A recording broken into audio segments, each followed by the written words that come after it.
મહાશિવરાત્રીનો પર્વ હોય ત્યારે રાજ્ય અને રાજ્યની બહારના લોકો પણ સોમનાથ મહાદેવના દર્શને પહોંચતા હોય છે। ત્યારે સોમનાથ પરિસરમાંથી જ અમારા સંવાદદાતા જયેશ પારકર આપણી સાથે ત્યાં જોડાઈ ગયા છે। જયેશ, એ તસવીરો ચોક્કસપણે સમજી શકાય કે જ્યાં શિવાલયો અને ખાસ કરીને સોમનાથ શિવ ભક્તોના ત્યારે આગમનથી ગુંજી ઉઠ્યું હશે અને હર હર મહાદેવના નાદથી ગુંજી ઉઠ્યું હશે। શું તસવીરો આપ જોઈ રહ્યા છો? આજે કયા પ્રકારના કાર્યક્રમ સોમનાથ મંદિરમાં રહેશે?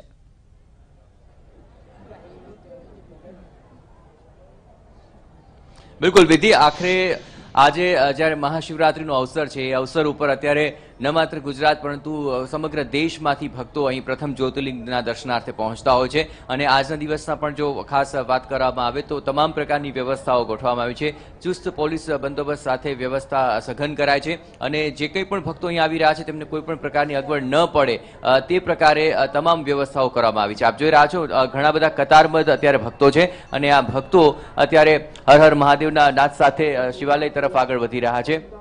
જેટલી ભીડ અહીં આ મંદિર પરિસરની અંદર જોવા મળી રહી છે પરંતુ આ મંદિરની બહાર પણ છેક હમીરજીના પુતળાથી લઈને જોવા જઈએ તો ત્યાં સુધી કતારબદ્ધ અનેક ભક્તો ત્યાં અત્યારે લાઈનમાં ઊભા છે અને સૌ કોઈ ઈચ્છી રહ્યા છે કે વહેલામાં વહેલી તકે તેઓ પ્રથમ જ્યોતિર્લિંગ સોમનાથના દર્શન કરી શકે।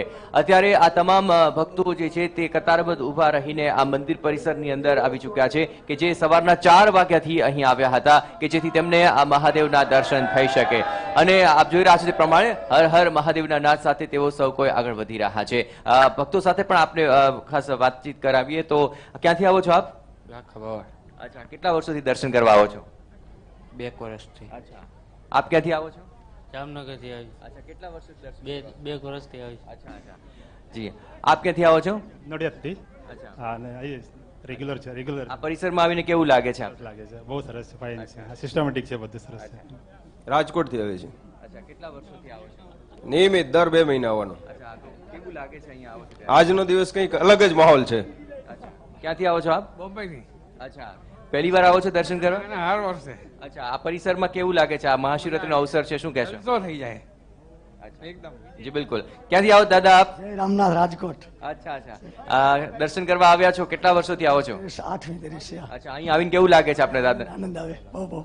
अच्छा, जय रामनाथ, जय रामनाथ। 2 વર્ષથી આવી, બહુ સારું લાગે મને। जोधपुर से राजस्थान से आए हैं। हर हर महादेव, हर हर महादेव, जय शंकर, जय शंकर। जय हो। हम यूपी से आए हैं जी।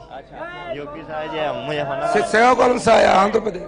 जय भोलेनाथ। राजस्थान से आए, राजस्थान। राजस्थान से बीकानेर। बम बम बोले, बम बम बोले। जय सोमनाथ। બમ બમ બોલે। હર હર મહાદેવ।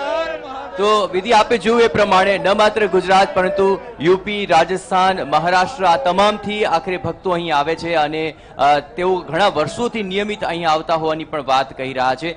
વિધિ, એક વાત ખૂબ જ મહત્વપૂર્ણ છે કે આખરે આ પ્રથમ જ્યોતિર્લિંગ છે અને પ્રથમ જ્યોતિર્લિંગના દર્શનાર્થે જ્યારે ભક્તો અહીંયા આવતા હોય છે ત્યારે સવારના 4 વાગ્યાથી જ અહીં અખરેઠઠ ભીડ જણાતી હોય છે અને મંદિર પરિસર સુધી આવતા સુધી તેઓ હર હર મહાદેવના નાદનો ગુંજારો કરતા રહે છે અને થોડો સમય ચોક્કસપણે લાગતો હોય છે વ્યવસ્થાઓને લઈને, પરંતુ અહીં ખૂબ જ સારી રીતે તેમને સોમનાથ જ્યોતિર્લિંગના દર્શન થઈ રહ્યા છે તે પણ એક ખૂબ જ મહત્વપૂર્ણ બાબત છે। અને અત્યારે પણ 8 વાગે સોમનાથ મંદિર ટ્રસ્ટ તરફથી સૌપ્રથમ ધ્વજા અર્પણ કરવામાં આવશે અને ત્યારબાદ આ સમગ્ર મહોત્સવ શરૂ થઈ જશે અને પછી ત્યારબાદ અન્ય ભાવિક ભક્તો જે છે તેઓ પણ સોમનાથ મહાદેવને ધ્વજા અર્પણ કરશે। 9 વાગે પાલખી યાત્રાનું પણ આયોજન છે। આ ઉપરાંત અન્ય પ્રહર પૂજા અને અન્ય મહામૃત્યુંજય યજ્ઞ આ તમામ પ્રકારના વિશેષ આયોજનો પણ જે દર વર્ષે કરાતા હોય છે તે આયોજન પણ અત્યારે અહીં આજે સમગ્ર રાત સુધી ચાલતા રહેશે કારણ કે મહાશિવરાત્રીનો અવસર છે ત્યારે સવારના 4 વાગ્યાથી લઈને રાત્રિના 12 વાગ્યા સુધી આખરે આ સમગ્ર રીતે ભક્તો દર્શન કરવા માટે આવશે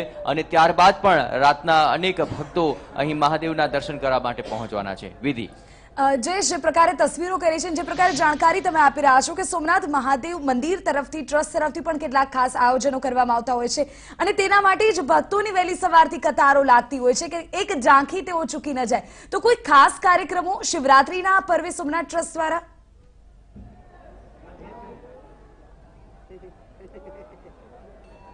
બિલકુલ ખાસ કાર્યક્રમોની અંદર સૌપ્રથમ જે ધ્વજા અર્પણની વાત છે તો સોમનાથ ટ્રસ્ટ તરફથી ધ્વજા અર્પણ કરવામાં આવશે અને એ ધ્વજા અર્પણ કરાયા બાદ જે અન્ય તમામ ભક્તો છે તે અહીં ધ્વજાનું પૂજન કરાવતા હોય છે અને પૂજન કર્યા બાદ વાજતે ગાજતે તેઓ અહીં સોમનાથ મહાદેવના શિખર ઉપર ધ્વજા ત્યાં અર્પણ થતી હોય છે। સૌથી મહત્વની વાત રહેશે પાલખી યાત્રા। બરાબર 9 વાગ્યે પાલખી યાત્રા નીકળશે અને પાલખી યાત્રા સમગ્ર મંદિર પરિસરની અંદર પ્રદક્ષિણા કરશે। એ વખતે જે ભગવાન સોમનાથનું ચલિત સ્વરૂપ છે તે પાલખીમાં બિરાજિત થશે અને પાલખીની અંદરથી આખરે સમગ્ર પરિસરની અંદર રહેલા તમામ ભક્તો તેમના દર્શન કરી શકશે। ત્યારબાદ વેરાવળથી જે શોભાયાત્રા છે તે પ્રસ્થાન કરી ચૂકી હશે 9 વાગ્યે અને બરાબર 10:30 થી 11 વચ્ચે એ શોભાયાત્રા અહીં મંદિર પરિસરમાં આવી પહોંચશે અને ત્યારબાદ એ શોભાયાત્રા સાથે જ અન્ય તમામ જે મહત્વપૂર્ણ ભક્તો છે એ તમામ લોકો પણ અહીં દર્શનાર્થે પહોંચશે। આ શોભાયાત્રા બાદ આખરે સમગ્ર દિવસ દરમિયાન જે કાર્યક્રમો છે તેમાં વિવિધ પૂજા યજ્ઞ તેમનું પણ ખાસ વિશેષ આયોજન કરાયું છે।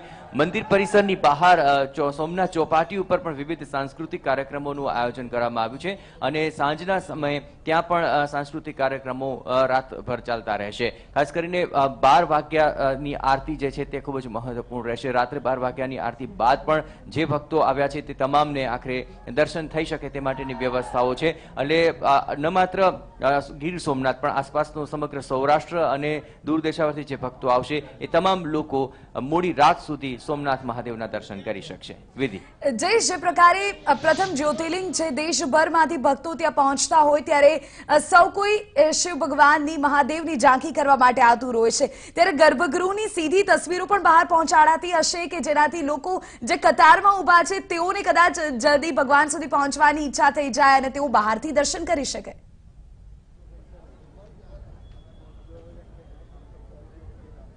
બિલકુલ ખાસ કરીને સોમનાથ મંદિર પરિસરની અંદર પણ વ્યવસ્થાઓ કરવામાં આવી છે કે આખરે જે લોકો કતારમાં ઊભા છે તેમને પણ આખરે સોમનાથના દર્શન થઈ શકે તે માટે મંદિરની જમણી તરફ એક મોટું વિશાળ સ્ક્રીન પણ બનાવવામાં આવ્યું છે કે જેથી મંદિર પરિસરમાં ઊભા રહેલા ભક્તો પણ સોમનાથ જ્યોતિર્લિંગના દર્શન કરી શકે। આપ જોઈ રહ્યા છો તે પ્રમાણે મંદિરની ગર્ભગૃહની અંદર આ વખતે સુંદર મજાની પાઘની અંદર આખરે સાજ સજ્જા સાથે સોમનાથ મહાદેવ સૌ કોઈને દર્શન આપી રહ્યા છે। પીળા પુષ્પ અને ગુલાબોના પુષ્પ સાથેનો તેમનો અદ્ભુત શણગાર છે અને આ શણગાર સાથેના સૌ કોઈ અત્યારે દર્શન કરી રહ્યા છે। એટલું જ નહીં, અત્યારે મંદિરની આસપાસમાં જે મોટા સ્ક્રીન લગાવવામાં આવે છે ત્યાંથી પણ સૌ કોઈ સોમનાથના દર્શન કરી શકે તે પ્રકારની વ્યવસ્થાઓ કરવામાં આવી છે અને જે ભક્તો છે તેઓ પણ હજી ગર્ભગૃહ સુધી નથી પહોંચ્યા, પહેલા અહીં કતારમાં ઊભા રહીને પણ તેઓ સોમનાથના દર્શન કરી રહ્યા છે। વિધિ બિલકુલ જયેશ, આવા તમામ જાણકારી બદલ તો સોમનાથ મહાદેવની તસવીરોમાં આપને બતાવી રહ્યા હતા કે જ્યાં અત્યારે વહેલી સવારથી જ ભક્તોનો જમાવડો જોવા મળી રહ્યો છે અને ખાસ કાર્યક્રમો અને આયોજનો ટ્રસ્ટ દ્વારા પણ કરાયા છે।